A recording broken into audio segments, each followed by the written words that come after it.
Hello friends, how are you all? Alright जी, बहुत ज़्यादा जो लोग ऑफिसेज में काम करते हैं या फिर ज़्यादा देर वो बैठे रहते हैं चेयर पे, सो वो कह रहे थे क्योंकि ऐसा पॉस्चर बताएं जिससे उनके यहाँ पे जो हर वक्त दर्द रहता है, क्योंकि बैठने से यहाँ पे सबसे ज़्यादा कंप्रेशन आता है।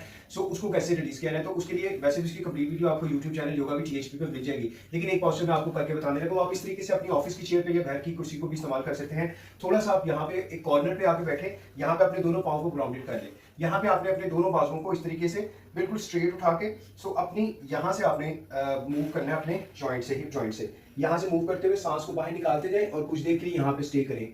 5 सेकंड तक यहाँ पे स्टे करने के बाद अपने दोनों बाजुओं को नीचे जमीन पे इस तरीके से ले आइएगा और फिर थोड़े से अपने पाँव खोलते हुए अपने राइट वाले हाथ को यहाँ पे रखें और लेफ्ट वाले बाजू को इस तरीके से आप अपने हाथ को देख भी सकते हैं या नीचे भी देख सकते हैं। इसी तरीके से अपने दूसरे वाले हाथ को रखिए यहाँ पे और अपने आप को थोड़ा सा ट्विस्ट दीजिए और यहाँ पे इसको 5 to 10 सेकंड तक कीजिए। आप देखिएगा, आप इसको 2 से 3 दफा करेंगे और आप खुद ही महसूस करेंगे कि आपकी बॉडी जो है वो एक दफा से फिर एनर्जाइज